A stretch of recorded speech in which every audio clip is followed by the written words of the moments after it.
Hello computer science में आपका स्वागत है। दोस्तों पिछली वीडियो में मैंने एसआईपी के बारे में बताया था और आप जानेंगे इस वीडियो में अगर आप एसआईपी के माध्यम से म्यूचुअल फंड में निवेश करना चाहते हो तो कैसे करोगे, कितने तरीके हैं, बैंक सही है या थर्ड पार्टी जो ऐप हैं इनके माध्यम से करोगे। देखिए आपके पास दो तरीके हैं इन्वेस्ट करने के, फर्स्ट बैंक के माध्यम से और सेकंड ब्रोकर ऐप यानी कि जो थर्ड पार्टी एप्लीकेशन है जिनके माध्यम से कर सकते हो। अपस्टॉक्स हो गया, जीरोधा, एंजल वन, ईटीसी। तो बात करते हैं इन दोनों में से सबसे सुरक्षित और सेफ तरीका कौन सा है। क्या यह थर्ड पार्टी ऐप जो एसआईपी इन्वेस्ट करना सही रहेगा या बैंक के माध्यम से एसआईपी करें, यानी दोनों में से कौन सा सही है, क्यों सही है। क्योंकि आप सोच रहे होंगे कि थर्ड पार्टी ऐप्स को कोई भरोसा नहीं है, मतलब ये कब तक हैं कब ना चली जाएं, कभी भी ये एप्लीकेशन क्रैश हो सकती हैं या ये एप्लीकेशन बैन भी हो सकती हैं या बंद भी हो जाए, तो जो आपका पैसा है या इन्वेस्टमेंट है वो सुरक्षित रहेगा कि नहीं।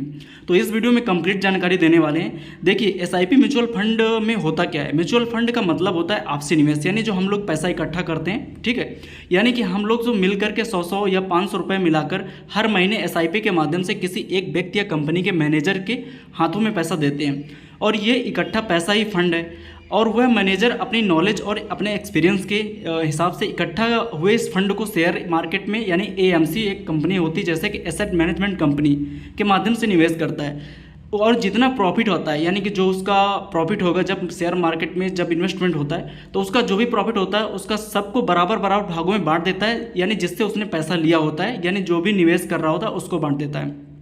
अब पहले बात कर लेते हैं कि अगर आप म्यूचुअल फंड में निवेश या एसआईपी करने के लिए कोई भी बैंक चूज करते हो, आप जिस बैंक में निवेश करोगे, मान लीजिए आप एसबीआई बैंक में निवेश करते हो तो बैंक सिर्फ अपनी ही बैंक के म्यूचुअल फंड में निवेश करने का मौका देती है, ठीक है, यानी कि दूसरे किसी म्यूचुअल फंड में निवेश करने का मौका नहीं मिलेगा। बैंकों के अपने खुद के फंड हैं जैसे कि जिसमें वो निवेश करवाती है।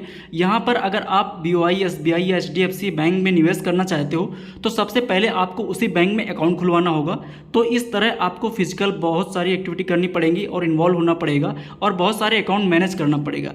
यही सबसे बड़ी प्रॉब्लम है, यानी कि एसबीआई के माध्यम से अदर बैंक में आप इन्वेस्टमेंट नहीं कर सकते हो। बैंक में ये प्रॉब्लम है, आप बैंक के उसी चीज़ में आप इन्वेस्टमेंट कर सकते हो जो बैंक के म्यूचुअल फंड्स एलोकेट हैं, आप उन्हीं में कर पाओगे। अदर बैंक का भी नहीं कर पाओगे या अदर कंपनी में भी नहीं कर पाओगे अगर आप बैंक के माध्यम से करते हो। अब दूसरी बात करते हैं, अगर आप थर्ड पार्टी ऐप जैसे कि जीरोधा हो गया, एंजल हो गया, अपस्टॉक्स हो गया, अगर आप इनमें से अपना डीमेट अकाउंट ओपन करके एसआईपी या निवेश करना चाहते हो तो आपके पास निवेश करने के लिए हर फील्ड पर, हर सेक्टर में अनलिमिटेड निवेश या एसआईपी कर सकते हो। सिर्फ एक डीमेट अकाउंट से आप चाहे एसबीआई या एचडीएफसी बैंक में या एक्सिस बैंक किसी भी बैंक में के म्यूचुअल फंड में निवेश कर सकते हो। इसके अलावा अदर कंपनी में उनके फंड में भी अनलिमिटेड निवेश कर सकते हो। आपको बैंक जाने की जरूरत नहीं है, अलग अलग अकाउंट ओपन करने की जरूरत नहीं है, सिर्फ अपने फ़ोन में उस ऐप को खोलो और पैसा ऐड करो और इन्वेस्ट या एसआईपी करना शुरू कर दो। अब बात करते हैं आपका पैसा कहाँ सुरक्षित है, बैंकों में या इन थर्ड पार्टी ऐप में। सबसे पहले ये जान लेते हैं कि अगर आप बैंक या इन थर्ड पार्टी ऐप से पैसा इन्वेस्ट करते हो इनमें तो पैसा आपका जाता कहाँ है। मतलब अगर आप ऐप के माध्यम से करते हो एसआईपी या बैंक के माध्यम से करते हो तो होता क्या है। सपोज करिए आप बैंक के माध्यम से अपना पैसा इन्वेस्ट करते हो तो बैंक आपका पैसा ट्रांसफर करती है एक एएमसी कंपनी, यानी कि जो कंपनी होती है एसेट मैनेजमेंट कंपनी में करती है। फिर उसमें क्या होता है, उसमें जो एक एक्सपर्ट मैनेजमेंट कंपनी का आपका पूरा पैसा उसके पास जाता है जो मतलब मैनेजमेंट के लिए। तो वहाँ पे जो एक उसका मैनेजर होता है तो वो मैनेजर हायर करती है, तो उसको क्या होता है पैसे इन्वेस्ट करने के लिए एक फंड मैनेजर हायर करती है और वह मैनेजर अपने नॉलेज एक्सपीरियंस के बेस पर आपको आपके जो पैसा होता है उसको बढ़ाता है और जितना भी प्रॉफिट होता है आपको वहाँ में बढ़ता है, ठीक है। यानी कि इसमें आपका माध्यम बैंक हुआ, आपका पैसा एसेट मैनेजमेंट कंपनी में इन्वेस्ट करती है, यानी कि बैंक आपका माध्यम हो गया और पैसा एसेट जो मैनेजमेंट कंपनी है उसी में आपका पैसा इन्वेस्ट हो रहा है, ठीक है। अब अगर यहीं पर आप थर्ड पार्टी ऐप के माध्यम से इन्वेस्ट करते हो तो उसके जरिए आपके जैसे एएमसी एसेट मैनेजमेंट कंपनी है वहाँ भी पैसा निवेश होता है। यानी अगर आप ऐप थर्ड पार्टी ऐप के माध्यम से कर रहे हो तो भी एसेट मैनेजमेंट कंपनी पे ही जा रहा है आपका निवेश, अगर बैंक से भी करते हो तो भी वहाँ पे जा रहा है। यानी जो इनका माध्यम है बैंक और ये थर्ड पार्टी माध्यम है, बाकी जो पैसा जा रहा है वो एएमसी कंपनी में ही जा रहा है, ठीक है। अब यहाँ पे जैसे कि आप चार्ट में भी देख सकते हो।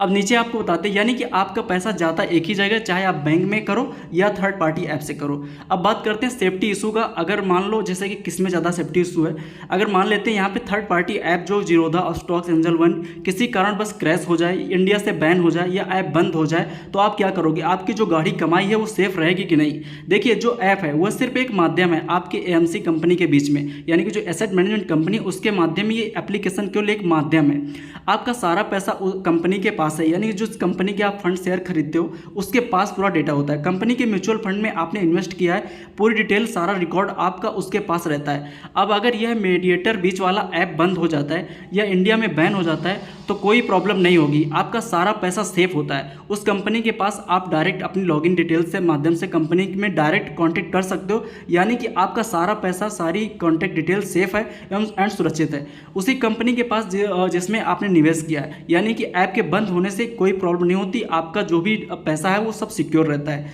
कहने का मतलब यह है कि जैसे कि फॉर एग्जांपल मैं एक बैंक का एग्जांपल दे देता हूँ। कोई बैंक है, ठीक है, कोई मेन बैंक है, मान लीजिए SBI। अब उसकी कई सारी ब्रांचेस हैं, तो आपने किसी ब्रांच में अपना खाता खुलवाया।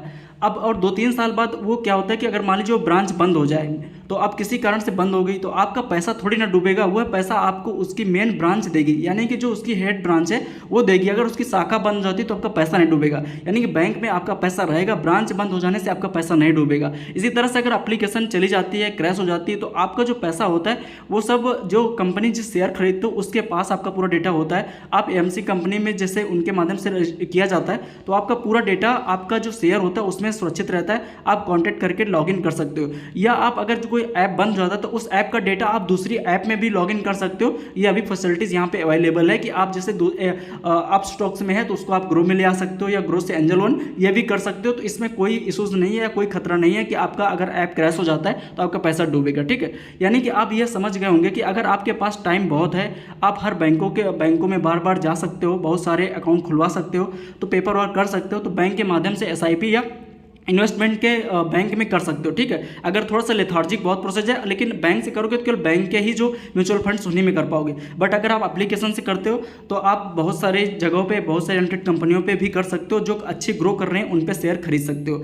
यानी कि आप अलग अलग सेक्टर के अलग अलग कंपनियों में या बैंक में भी पैसा इन्वेस्ट कर सकते हो ऐप के माध्यम से। घर बैठे अनलिमिटेड म्यूचुअल फंड में शेयर करना चाहते हो, तो जो कंपनी अच्छा परफॉर्मेंस कर रही है, अच्छी ग्रोथ में है, तो वो सबसे बेहतर है कि आप अपनी किसी भी एक ऐप को, आप स्टॉक्स या ग्रो या एंजल वन, जीरोधा, किसी में भी अपना अकाउंट क्रिएट करो, उसके बाद एक डीमेट अकाउंट खोलो और घर बैठे अपनी SIP स्टार्ट कर दो।